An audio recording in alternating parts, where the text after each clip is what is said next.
Welcome to the show. मैं सना नकवी। दुख्तर मशरक बेनज़ीर भुट्टो की आज 18वीं बरसी है। जियाले घड़ी खुदा बख्श में मौजूद हैं बिलावल भुट्टो, आसिफ अली जरदारी सदर पाकिस्तान, इसके अलावा उनकी दुख्तर भी वहाँ मौजूद हैं।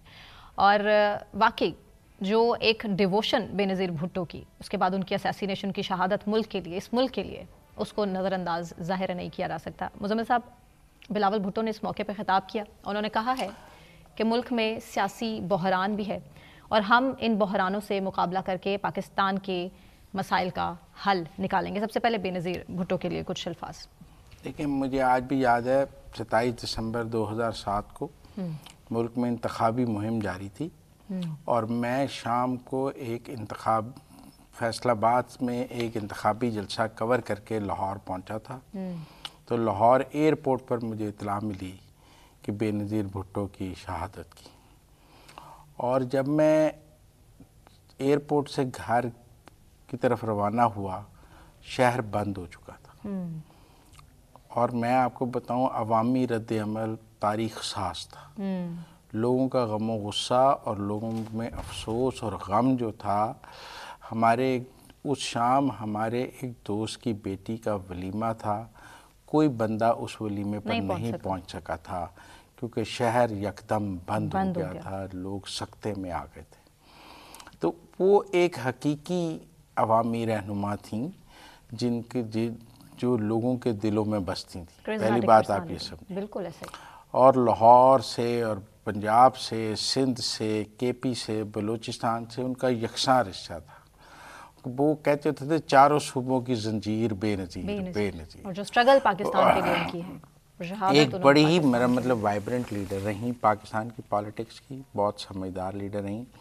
मैंने उनके मुतअद्दिद इंटरव्यूज़ किए। मैं आखिरी दफ़ा जब वो 2007 में पाकिस्तान आ रही थी, उनसे पहले उनसे दुबई में भी मिला था और मैंने उनका एक तवील इंटरव्यू दुबई में किया था। तो मुझे उनको मिलने का भी शर्फ रहा है। और वो पाकिस्तान की सियासत पर, इंटरनेशनल पॉलिटिक्स पर उनकी बहुत गिरफ्त थी, बहुत गिरफ्त थी। और वो सियासत में आगे रास्ता निकालने के हक में थी। वो किसी डेड एंड पर पहुंच के बंद रास्तों के हक में नहीं थी। वो मुफाहमत से आगे बात चलाने के हक में थी। आज बिलावल ने अपनी तकरीर में भी कहा कि बेनज़ीर भुट्टो का आखिरी पैगाम मुफाहमत ही था और वो मुफाहमत से चीज़ों को आगे लेकर चलने में और कोई सियासी रास्ता निकालने के हक में थी, सियासी बंदगली में हक में नहीं थी। बहुत कुछ झेला। उनकी शहादत के बाद सिंध के हालात सबसे ज़्यादा ख़राब थे और आसिफ जरदारी साहब का तारीख साज फिक्रा कि पाकिस्तान खपे, उस वक़्त क्रिटिकल मोमेंट पे एक बहुत जेन्युइन आवाज़ थी जिसने पाकिस्तान को दोबारा मुत्तहिद किया। मुझे याद है सिंध में रेलवे स्टेशन चलाए गए, सिंध में रद्द-ए-अमल पंजाब में भी बहुत सख्त था लेकिन सिंध में बहुत सख्त था। उस सख्त रद्द-ए-अमल में आसिफ जरदारी ने उस गम की कैफियत में बाहर निकल के कहा कि पाकिस्तान खपे और उनका ये कहना जो था वो आज पाकिस्तान के इत्तेहाद की ज़मानत बन गया। और मैं समझता हूँ वो पाकिस्तान खपे का जो नारा लगाया आसिफ जरदारी ने, उसने आसिफ जरदारी की सियासत को एक नया रुख दिया, उनकी शख्सियत को एक नया रुख दिया, उनकी पाकिस्तान की सियासत में उनको एक नई पहचान दी। अब सूरत हाल ये है कि आज उनकी 18वीं बरसी है। मुस्लिम लीग नून का भी एक आला सतही वफद वहाँ है। स्टेज पे आपने देखा होगा मोहसिन नकवी साहब भी स्टेज पर मौजूद थे, अयाज सादिक, राना सनाउल्लाह और वो तारिक फजल चौधरी वगैरह भी गए हैं। और ये एक गुड जेस्चर है कि तमाम सियासी जमातें उनको खराज अकीदत पेश करती हैं। शहबाज शरीफ ने भी बयान जारी किया है और सभी मोहतरमा बेनज़ीर भुट्टो की सियासी काविशों को, जमहूरियत के लिए काविशों को खराज तहसीन पेश करती हैं। तो एक तो मैं समझता हूँ बड़ा आज पाकिस्तान की तारीख़, पाकिस्तान का बहुत बड़ा लॉस था। मुझे याद है उनकी शहादत की ख़बर सुनकर नवाज़ शरीफ ने अपनी रैली ख़त्म की और वो हॉस्पिटल पहुँच गए। जिस हॉस्पिटल में बेनज़ीर की डेड बॉडी थी वो वहाँ पहुँच के, और नवाज़ शरीफ आपदीदा थे और उनको लगा कि उनका कोई लॉस हो गया है। उस वक़्त नेशनल यूनिटी ऐसी भी थी कि एक दूसरे के लिए। और उसके बाद नवाज़ शरीफ जो थे वो 2008-7 का इलेक्शन, 8 का इलेक्शन नहीं लड़ना चाहते थे, वो बाइकआउट के हक़ में थे। आसिफ जरदारी साहब ने उनको कन्विंस किया कि नहीं, बाइकआउट नहीं करना है, इलेक्शन लड़ना है। मुस्लिम लीग नून का वफद लारकाने गया वहाँ पर सोग में और फिर वहाँ पर उनकी ये बात हुई कि इलेक्शन लड़ना है। और फिर पीपल्स पार्टी बरसर इक़्तिदार भी आई, यूसुफ रज़ा गिलानी साहब वज़ीर आज़म और आसिफ ज़रदारी सदर थे। लेकिन टेक्निकल बात यह है कि बेनज़ीर भुट्टो की शहादत एक ऐसा लॉस है जो आज भी पाकिस्तान में फील किया जा रहा है कि उन जैसी लीडर दोबारा पाकिस्तान को नहीं मिली है। पीपल्स पार्टी भी वो खलापुर नहीं कर सकी जो बेनज़ीर भुट्टो की क़यादत में था। मैं टेक्निकल बात करूँ, लोगों को बिलावल में बेनज़ीर नज़र आती है, आसफा भुट्टो में बेनज़ीर नज़र आती है, लेकिन बेनज़ीर बनने का जो अमल है, वो जो लेगेसी थी, वो कई दहाइयों पर था। आप देखें, ज़ियाउल हक की कैद से शुरू हुई और मुशर्रफ की आमरीत का सामना किया। दो तो डिक्टेटर उन्होंने भुगताए। देखें ना, एक डिक्टेटर ने उनके बाप को फांसी लगाया, दूसरे डिक्टेटर ने उनका खावंद कैद किया हुआ था। एक लंबी जद्दोजहद का नाम बेनज़ीर भुट्टो है, एक तवील सियासी जद्दोजहद का नाम मोहतरमा बेनज़ीर भुट्टो है। फिर उन्होंने पाकिस्तान को चार्टर ऑफ डेमोक्रेसी दिया, जो आज पाकिस्तान में मुस्लिम लीग नून और पीपल्स पार्टी के दरमियान एक मुफाहमत या पॉलिटिकल अंडरस्टैंडिंग की बुनियाद है। अगर मोहतरमा बेनज़ीर भुट्टो ने चार्टर ऑफ डेमोक्रेसी ना किया होता तो क्या मुस्लिम लीग नून और पीपल्स पार्टी इकट्ठे सियासत कर सकते थे, किसी स्टेज पे कोई अंडरस्टैंडिंग कर सकते थे? वो बेनज़ीर का चार्टर ऑफ डेमोक्रेसी है, वो गई नवाज शरीफ के पास मुशर्रफ के दौर में कि आए हमें एक चार्टर करना चाहिए, और वो चार्टर ऑफ डेमोक्रेसी हुआ। वो पहले जद्दे गई, फिर लंदन में मुज़ाकरात हुए। आज जो आईनी अदालत बनी है, ये भी मोहतरमा बेनज़ीर, आज बिलावल ने कहा है कि आईनी अदालत का तो ख्वाब था या आइडिया था, वो मोहतरमा बेनज़ीर भुट्टो का था जी। और जो 27वीं तरमीम में बहुत सारी चीज़ें हैं वो चार्टर ऑफ डेमोक्रेसी से ली गई हैं, और वो मोहतरमा बेनज़ीर भुट्टो का आइडिया था, उनका विजन था पाकिस्तान के लिए कि एक अलग कॉन्स्टिट्यूशनल कोर्ट होना चाहिए, और क्या होना चाहिए। तो मेरे ख्याल में हम मोहतरमा बेनज़ीर भुट्टो को जितना भी खराज तहसीन पेश करें वो कम है। बाकी आज कर दिया गया जो तकारीर हैं बिलावल की और आसिफ ज़रदारी की, उसमें पाक फ़ौज को खराज तहसीन है, क्योंकि दोनों की तकारीर में भारत को शिकस्त देने का जो पहलू है, NFC का जिक्र है, वो है। और उसमें उन्होंने कहा कि जिन हमारे तैयारों ने इंडियन जहाज़ों को गिराया है वो आसिफ ज़रदारी साहब पाकिस्तान लेके आए थे, CPEC था, एक क्रेडिट लेने की बात है। लेकिन टेक्निकली मेरा ये है कि जो तकारीर थी वो पाक फ़ौज के साथ, पाक फ़ौज की क़यादत के साथ सॉलिडारिटी की, उनके साथ यकजहती की तकारीर थी, और सियासी यकजहती की, सियासी बहरान को मुज़ाकरात से हल करने की बात की दोनों ने। और तो इसलिए जैसे उन्होंने कहा कि अगर गोली की बात होगी तो फिर हम क्या अपने आप को गोली मार लेंगे। तो बहरहाल मोदी को चैलेंज किया उन्होंने, और बिलावल ने अपनी तकरीर में पॉलिटिकल रिकन्सिलिएशन की बात की है और कहा है कि हम सियासी मुफाहमत के हक़ में हैं। लेकिन उन्होंने 9 मई का भी जिक्र किया है कि 9 मई के वाक़यात की सियासत में कोई गुंजाइश नहीं, और सियासी इंतहा पसंदी नहीं होनी चाहिए। डायलॉग की भी बात है और 9 मई एक रेड लाइन की भी बात है। पीपल्स पार्टी ने दोनों काम किए हैं। पाक फ़ौज के फील्ड मार्शल आसिम मुनीर को खराज तहसीन पेश किया उन्होंने वहाँ से। उन्होंने कहा हमारे पास ऐसा फ़ौज का सरबराह है जिसने भारत को मुंह तोड़ जवाब दिया है। तो ये टेक्निकली आज जो बेनज़ीर भुट्टो की शहादत वाले दिन जो गड़ी खुदा बख्श में जलसा है, बहुत बड़ा जलसा हुआ है। लोग वो बहुत, पीपल्स पार्टी ने अपना पावर शो अच्छा किया है। सियासी बहरान का जिक्र भी किया बिलावल भुट्टो ने, कहा कि हम निकालेंगे इस सियासी बहरान से। और ये बात में वाकई कोई डाउट नहीं है कि बिलावल भुट्टो की कोशिश रही है, और वो इलेक्शन से पहले भी थी, इलेक्शन के बाद भी हमने देखा, और आज तक वो कोशिश कर रहे हैं। लेकिन पीपल्स पार्टी तरीके इंसाफ को इंगेज करने में कामयाब नहीं हो सकी है। ये तो आप देखें ना, ये बात आपने बड़ी गलत की है। कैसे? आप कहेंगे तहरीक इंसाफ ने पीपल्स पार्टी की मुज़ाकरात की मुतअद्दिद पेशकशों का मुस्बत जवाब नहीं दिया है। आप फिक्रे को रीफ्रेश करें।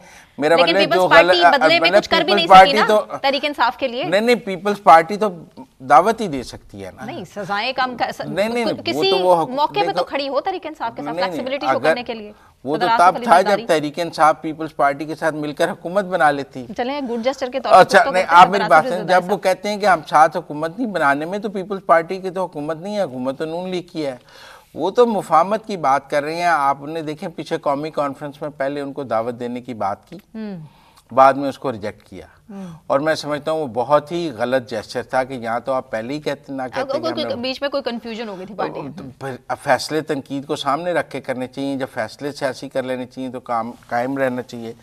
लेकिन मेरा ज़ाती तौर पे ये ख्याल है कि it's a good show. Benazir Bhutto की याद जो मनाई है अच्छे तरीके से पीपल्स पार्टी ने मनाई है, वहाँ मुस्बत तकारीर हुई हैं और मुस्बत सियासत की बात हुई। बिल्कुल ठीक है, ब्रेक लेते हैं। ब्रेक से वापस आने के बाद सोहेल आफरीदी को डिस्कस करेंगे, लाहौर में ही है वो, इस पर बात करेंगे। एक ब्रेक के बाद हमारे साथ रहें।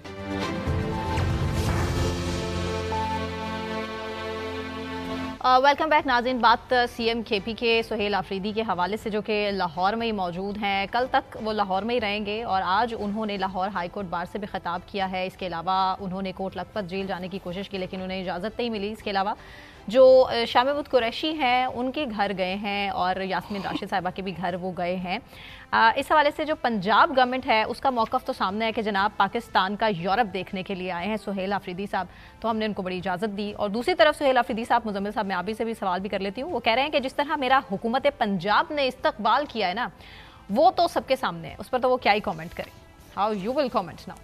देखिए, पहली बात तो ये है कि वो कोई सरकारी दौरे पर नहीं आए पंजाब, वो एक सियासी दौरे पर आए हैं। वो सीएम केपीके के तौर पे नहीं आए, वो तहरीक इंसाफ के रहनुमा के तौर पे आए हैं और सीएम के ओहदे को एज़ कवर इस्तेमाल कर रहे हैं अपनी सियासी सरगर्मियों के लिए कि जी मुझे सीएम का प्रोटोकॉल मिल जाए और मैं तहरीक इंसाफ की पॉलिटिकल सरगर्मियाँ कर लूँ। मुलाकातें कर रहे हैं। नहीं, आप बात समझे ना, वो अपना प्रोटोकॉल लेके आए हैं, वो अपना सारे वज़रा कैबिनेट लेके आए हैं और एक पॉलिटिकल एक्टिविटी लाहौर में करने के लिए आए हैं।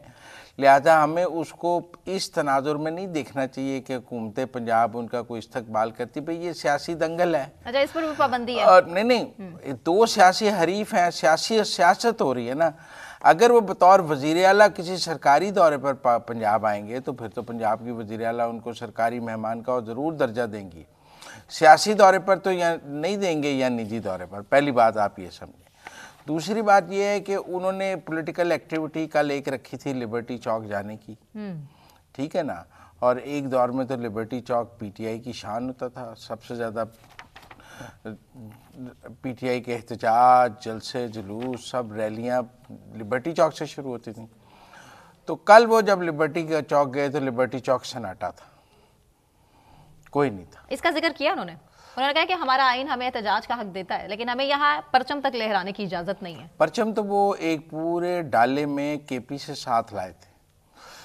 असल में जो लिबर्टी पर लोग होने थे ना, वो नहीं थे। पंजाब असेंबली में लगभग नज़गी हुई। पंजाब असेंबली में सारे एमपीएस मौजूद नहीं थे, लेकिन पंजाब असेंबली में तो आम आदमी के जाने की जगह नहीं थी, वहाँ जलसा तो नहीं हो सकता था। पंजाब असेंबली में तो उन्होंने सिर्फ पार्लियामेंट, लड़ाई इस बात की थी कि उन्होंने पार्लियामेंटेरियंस की इजाज़त थी और नॉन पार्लियामेंटेरियन जो हैं वो दाखिल हो गए थे। वहाँ सिर्फ पार्लियामेंटेरियंस ने जाना था, जो एमपीए, एमएनए या सेनेटर्स हैं। वहाँ उनके साथ उनके वर्कर दाखिल हो गए, तनाज़ा वहाँ से शुरू हुआ। फिर वहाँ पे कुछ ऐसे मुतनाज़ सवाल जवाब हो गए जो मेरे नज़दीक नहीं होने चाहिए थे। उनको लाहौर में ऐसा सवाल नहीं किया जाना चाहिए। आप उनसे दहशतगर्दी पर सवाल कर सकते थे, आप उनसे केपीके में सेहत की सहूलियात पर सवाल कर सकते थे, आप अमन अमान पर सवाल कर सकते थे, आप वहाँ पे करप्शन पर, कोहिस्तान स्कैंडल पर सवाल कर सकते थे। बहुत से सवालात थे जो सीएम के पीछे हो सकते थे। मेरे ख्याल में गैर मुतनाज़ सवालात की इतनी लंबी फहरिस्त थी कि मुतनाज़ सवाल करने की ज़रूरत नहीं थी, मैं समझता हूँ। लेकिन मैं, हर रिपोर्टर का अपना राइट है सवाल करने का, मैं को उसको चैलेंज भी नहीं करता। लेकिन टेक्निकल बात यह है कि सवाल को कतई नज़र रख के मेरा ये मौक़िफ़ है कि एक तो वो पंजाब असेंबली गए और एक लिबर्टी गए, तीसरा वो दाता साहब गए और दाता साहब भी वो गाड़ी से नहीं उतरे कि आप कहें कि अंदर सलाम करने के लिए वो गए, वो बाहर ही रहे दाता साहब। वहाँ तो सिक्योरिटी का है नहीं, दाता साहब तो बंदा अपनी अकीदत में सलाम करने जाता है ना जी, उसमें सिक्योरिटी का तो इशू नहीं है। जब आप दाता साहब बाहर चले गए पहले अंदर अकीदत से आप हाजिरी देने भी जा सकते थे।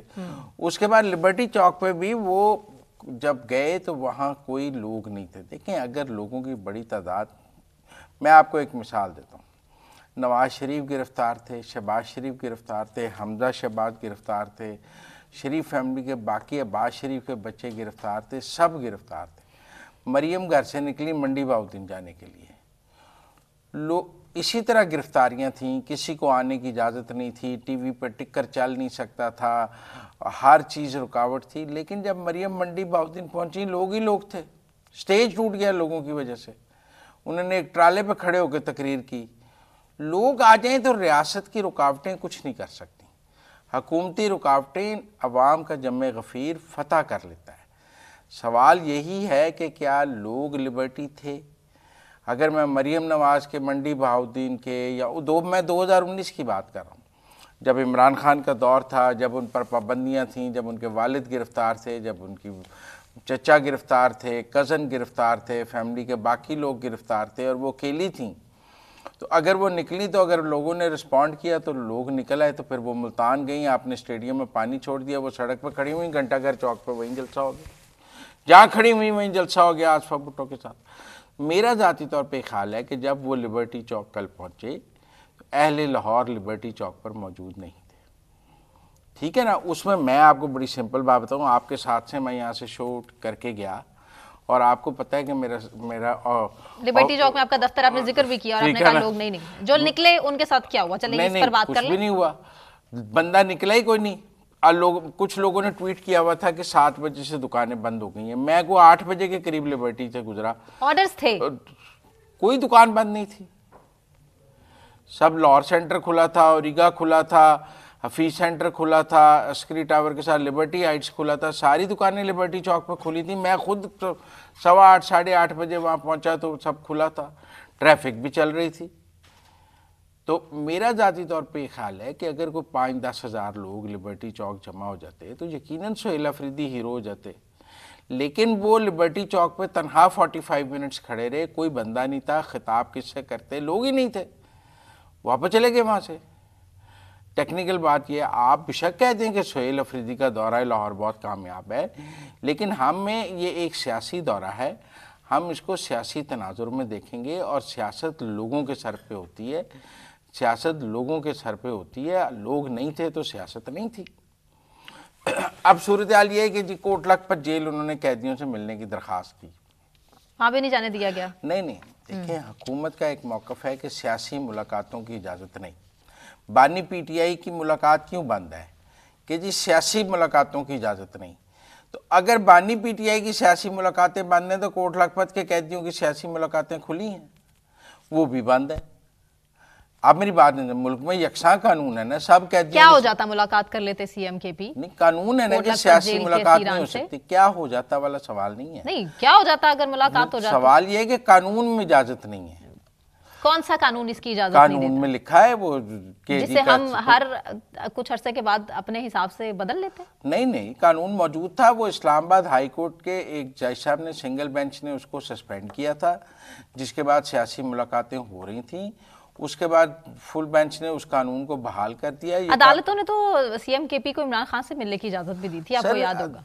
गवर्नमेंट का मौक़िफ़ है कि सियासी मुलाकातों की इजाज़त नहीं है। मैं ये कह रहा हूँ कि अगर बानी पीटीआई की सियासी मुलाकातें बंद हैं तो फिर कोट लखपत के कैदियों की भी सियासी मुलाकातें बंद हैं। मैं एक फ़िलहाल गवर्नमेंट के स्टांस की बात कर रही हैं कि उनका, मैं गवर्नमेंट नहीं हूँ कि आप मुझसे सवाल कर रही हैं, मैं गवर्नमेंट का स्टांस चूँकि बानी पीटीआई के हवाले से ये है, तो मेरा ख्याल है कोट लखपत के कैदियों के हवाले से भी यही है। बाकी सूरत हाल जो है उनका, जो बाकी आज उन्होंने लाहौर हाई कोर्ट बार से ख़िताब किया है और मुझे उसमें भी कोई ऐसी बड़ी बात नहीं नजर आई कि उन्होंने कहा हो। उन्होंने कहा है कि क्या कहा है उन्होंने कि हम चाहते हैं कि वकीला हमारा भरपूर साथ दें, लेकिन इस्लामाबाद पर चढ़ाई की बात नहीं है, जिसकी तरफ बहुत से लोगों का इशारा था कि शायद सीएम केपी लाहौर आने के बाद कोई बड़ा फैसला करेंगे।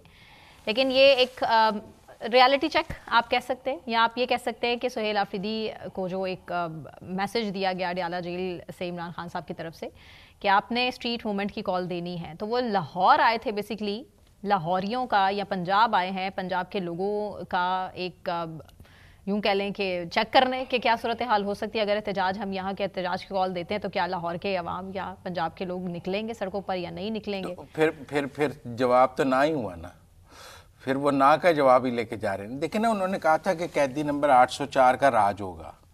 मुझे तो नहीं लिबर्टी चौक पे कैदी नंबर 804 का राज नजर आया। 804 का राज होता, बड़ी हाई अलर्ट थी। सोशल मीडिया पे कुछ चैट भी लीक हुई है। अच्छा, पंजाब पुलिस की।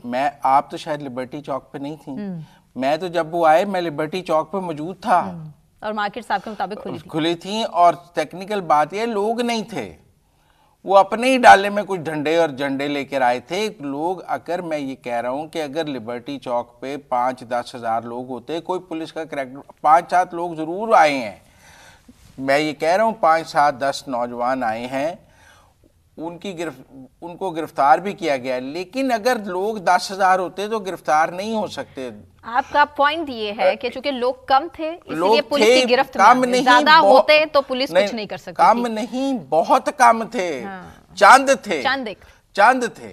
तो बोले जब चांद थे तो चांद से तो नहीं ना स्ट्रीट मूवमेंट चलनी। कितनों को तो गिरफ्तार किया गया, कोई गिरफ्तारी आप बता दें, घरों में घुस किसी एमपीए को गिरफ्तार किया गया हो, किसी बड़े रहनुमा को गिरफ्तार किया गया हो, कोई ओहदेदार गिरफ्तार किया गया हो। उनकी तरफ से कॉल ही नहीं थी क्या? उनकी तरफ से कॉल ही नहीं थी एहतजाज की। अच्छा नहीं, आप मेरी बात समझिए ना। तो फिर मेरा मतलब कि जिसके घर गए हैं उन्हें जाने की इजाजत है। करामत खोकर के घर गए हैं, जहाज चौधरी साहब के घर गए हैं, शाह महमूद के घर गए हैं, लतीफ़ खोसा के घर गए हैं, वो जिसके घर गए हैं उन्हें घर जाने की इजाजत थी। हाँ, मैं आपको बताता हूँ, जब जवेद लतीफ़ गिरफ्तार थे या राना सनाउल्लाह गिरफ्तार थे, मरियम नवाज़ जब उनके घर जाती थी तो वहाँ सैकड़ों लोग मौजूद होते थे। लोग मरियम नवाज़ को देखने के लिए से हज़ारों लोग इकट्ठे हो जाते थे राना सनाउल्लाह के घर, जवेद लतीफ़ के घर। भाई ये लतीफ़ खोसा के घर गया, वहाँ 10 बंदे नहीं थे। ये शाह महमूद के घर गया, पीटीआई के 100 वर्कर नहीं था वहाँ पे मौजूद। ये एजाज चौधरी साहब के घर गया, उनके हल्के के 50 लोग वहाँ इकट्ठे नहीं हुए थे।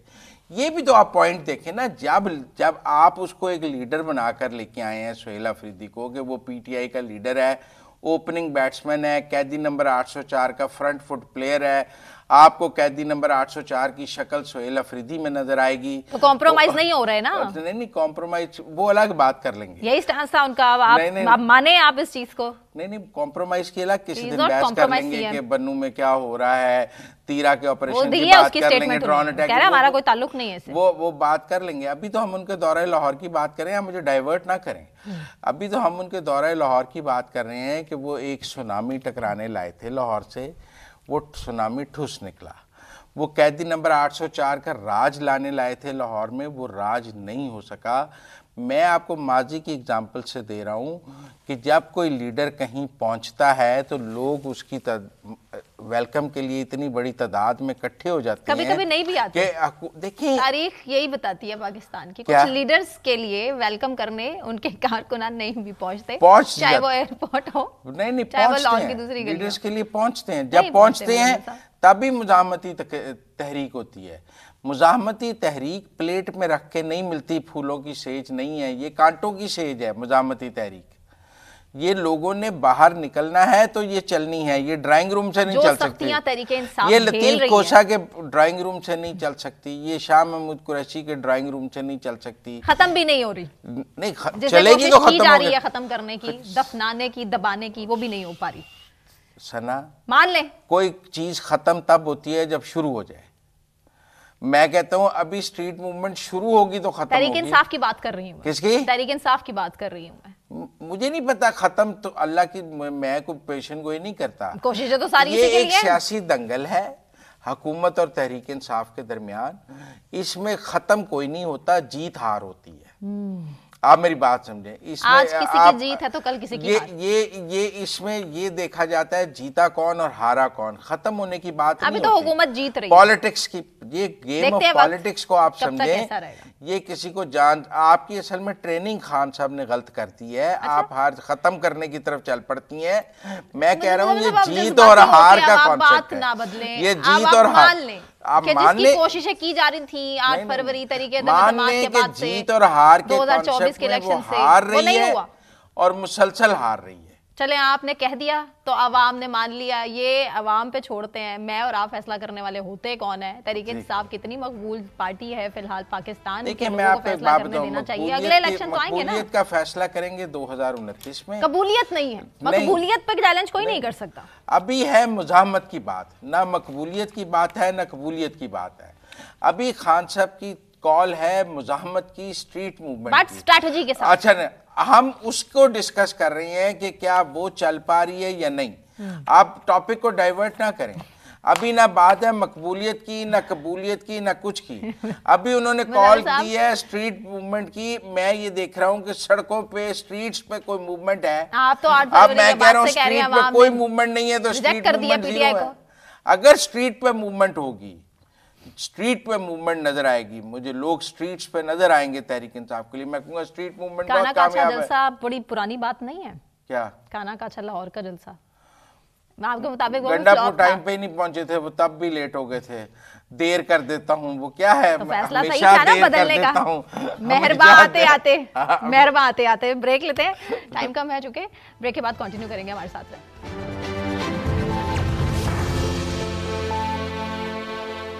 वेलकम बैक नाज़रीन। ब्रेक पर जाने से पहले भी हम सुहेल अफरीदी के लाहौर का विजिट को डिस्कस कर रहे थे, और सुहेल अफरीदी सीएम केपी के शाह महमूद कुरैशी साहब के घर भी गए थे, और कुछ सोर्सेस क्लेम कर रहे हैं कि वहाँ उनके घर में तहरीक इंसाफ की खैबर पख्तूनख्वा की क़यादत का उनके अहले खाना से, शाह महमूद कुरैशी के घर वालों से तकरार भी हुआ है। मुजामिल साहब कितनी सदाकत है? नहीं हुआ, मुकालमा हुआ है, मतलब आप उसको तकरार ना कहें। सुहेल अफरीदी साहब ने कहा है कि कोट लखपत से मुज़ाकरात के लिए खतूत लिखे जा रहे हैं। उनका मतलब है शाह महमूद कुरैशी साहब मुज़ाकरात के लिए खतूत लिख रहे हैं। उन्होंने कहा है कि बानी का वादे पैगाम है कि जो मुज़ाकरात करेगा वो गद्दार है। सुहेल अफरीदी साहब ने ये पैगाम शाह बानो कुरैशी और जैन कुरैशी साहब को दिया, शाह महमूद कुरैशी साहब के बेटे और बेटी को, कि आपके वालिद साहब कोट लखपत से मुज़ाकरात के लिए ख़त लिख रहे हैं। बानी का पैगाम है कि जो मुज़ाकरात की बात करेगा वो गद्दार है। उसके जवाब में उन बच्चों ने कहा है कि हम तो रोज़े अव्वल से मुश्किलात बर्दाश्त कर रहे हैं, हम गिरफ्तार हुए हैं, हम कभी खैबर पख्तूनख्वा में छुपने के लिए नहीं गए, बार बार हमारी वाबस्तगी और हमारी लॉयल्टी पर सवाल क्यों उठाए जाते हैं।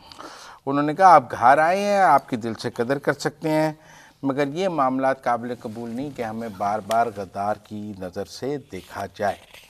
मेरे ख्याल में ये कोई ऐसी बात नहीं है जिस पे हमको बहुत ज़्यादा बात करें। पीटीआई के हलकों में शाह महमूद कुरैशी साहब जब से 9 मई के मुकदमात में बरी हुए हैं, बहुत से सवालात और उन्होंने कोट लखपत से, हालांकि वो ख़त अकेले शाह महमूद कुरैशी के नहीं हैं, उन पर एजाज चौधरी, महमूद रशीद, उमर सरफराज चीमा, यास्मीन राशिद के दस्तखत मौजूद हैं, लेकिन चूँकि शाह महमूद लीड कर रहे हैं तो वो शाह महमूद के ख़त समझे जा रहे हैं। लेकिन मेरा ज़ाती तौर पे ख्याल है कि एक मौजूद है, शायद वही मुकालमा उनका सुहेल अफरीदी का उनके बच्चों के साथ हुआ है। अच्छी बात नहीं है, वो ऑलरेडी इतनी कैद काट रहे हैं, इस मौके पे मेरा ख्याल है मुतनाज़ बात नहीं होनी चाहिए थी। लेकिन चले आगे चलते हैं। मुत्तहिदा अमारात के जो सदर थे, सदर मोहम्मद बिन ज़ायद अल नहयान, वो पाकिस्तान खुशी की खबर सुनाई कि क्या मुआहिदा एक और होने जा रहा है, या फिर कोई इन्वेस्टमेंट भी आएगी? यूएई ने हमारे पास $3 बिलियन डिपॉजिट में रखे हुए हैं। अब ये खबर आई है कि उनमें से $1 बिलियन के तो वो हम पाकिस्तान की मुख्तलिफ कंपनियों के शेयर्स ख़रीद लेंगे, जो जिनमें फौजी फर्टिलाइज़र है और बड़ी कंपनियां हैं पाकिस्तान के। $1 बिलियन के उन्हें शेयर्स दे दिए जाएंगे। इस तरह उनका जो $1 बिलियन का डिपॉजिट है वो इन्वेस्टमेंट में कन्वर्ट हो जाएगा, और पाकिस्तान अपनी कुछ कंपनियों के शेयर्स उन्हें दे देगा। $2 बिलियन जो है वो 1 साल के लिए रोल ओवर हो जाएगा। और आम पाकिस्तानियों के लिए अच्छी खबर? मेरे ख्याल में अभी तो यही तफसीलात आई हैं। मेरे ख्याल में इसका मतलब है कि कुछ इन्वेस्टमेंट की बात चली है। $1 बिलियन तो उन्होंने जो डिपॉजिट का है उसको इन्वेस्टमेंट में कन्वर्ट किया है, जो अच्छी बात है मैं समझता हूँ, और $2 बिलियन को उन्होंने रोल ओवर किया है, जो भी पाकिस्तान की मईशत के लिए, हमारे लिए इस वक्त अगर वो कहते हैं मैं वापस करें तो कोई अच्छी बात नहीं थी। तो इसका मतलब है कि वो आहिस्ता आहिस्ता पाकिस्तान में इन्वेस्टमेंट करेंगे। फ़िलहाल तो उन्होंने अपने $3 बिलियन में से $1 बिलियन को इन्वेस्टमेंट में कन्वर्ट किया है।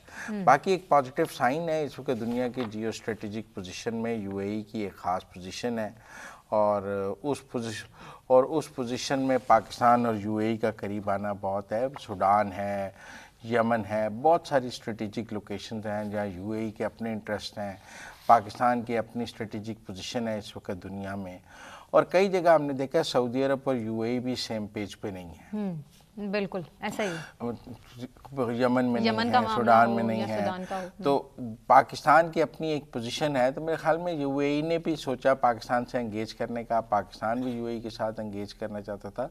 मेरे ख्याल में ऑन द होल हमें इसे पॉजिटिवली देखना चाहिए, इसमें कोई नेगेटिव देखने वाली बात मौजूद नहीं है। मुज़म्मिल साहब, लेकिन सवाल आज भी मेरा वही है। एक आपको मुआहदा 2024 का याद होगा और अब 2026 हुआ चाहता है। मुआहदा ही मुआहदा रहेगा, यहाँ पर उस पर या फिर अमल दरामद भी होगा? इन्वेस्टमेंट आती नज़र आ रही है आपको? पाकिस्तान के हालात बदलते नज़र आ रहे हैं या फिर सिचुएशन तो सबके सामने? मेरे ख्याल में इन्वेस्टमेंट आएगी, मतलब ऐसा नहीं है कि इतना हाई लेवल ट्रिप हो और उसके नतीजे में कुछ पॉजिटिव ना हो। आज इसहाक डार साहब ने भी इस दौरे के हवाले से बाद में तफसीलात बताई हैं। ये जो इन्वेस्टमेंट शेयर्स और ये वाली तफसीलात को मैं अपने पास से नहीं बता रहा, ये इसहाक डार साहब ने बताई हैं। और मेरे ख्याल में उसके बाद वो शिकार के लिए रहीम यार खां गए हैं, पहली दफ़ा वो पाकिस्तान आए हैं प्रेसिडेंट बनने के बाद। और ये पॉजिटिव बात है, वो इतने अरसे से पाकिस्तान नहीं आ रहे थे, तो अब पहली दफ़ा आए हैं। अब उम्मीद है हर साल आएंगे, तो हमारे लिए तो पॉजिटिव बात है उनका आना। मैं समझता हूँ कि इन्वेस्टमेंट भी आएगी, कुछ वीज़ा रिस्ट्रिक्शंस में भी कमी आएगी और कुछ पाकिस्तान को अपना ह्यूमन रिसोर्स भी यूएई में एक्सपोर्ट करने का मौका मिलेगा। वो तो कुछ ही देखिए ना, इस वक्त जो हमें रेमिटेंसेज आती हैं उनका बड़ा हिस्सा तो यूएई और सऊदी अरब वगैरह से आता है, क्योंकि वहाँ ज़्यादा पाकिस्तानी मौजूद हैं। अगर हम वहाँ पर अपना मज़ीद ह्यूमन रिसोर्स एक्सपोर्ट कर सकें तो टेक्निकली पाकिस्तान के ज़रिए मुबादला में रेमिटेंसेज में इजाफा होगा। ये जो हमारे ओवरसीज़ वेस्ट में शोर मचाते हैं, वहाँ से तो रेमिटेंसेज आती बहुत कम है। ज़्यादा तो सऊदी अरब और यूएई से आती हैं, जहाँ हमारी लेबर एक्सपोर्ट है, जहाँ हमारा टेक्निकल स्टाफ एक्सपोर्ट है और वो अपने बच्चों को यहाँ पैसे भेजता है। तो मेरे ख्याल में मुझे उम्मीद है कि इसके नतीजे में काफ़ी पॉजिटिव होगा। बिल्कुल ठीक है, बहुत शुक्रिया मुज़म्मिल साहब आपका। इसके साथ ही मुझे सना नकवी को इजाज़त दीजिए। अपना ख्याल रखिएगा।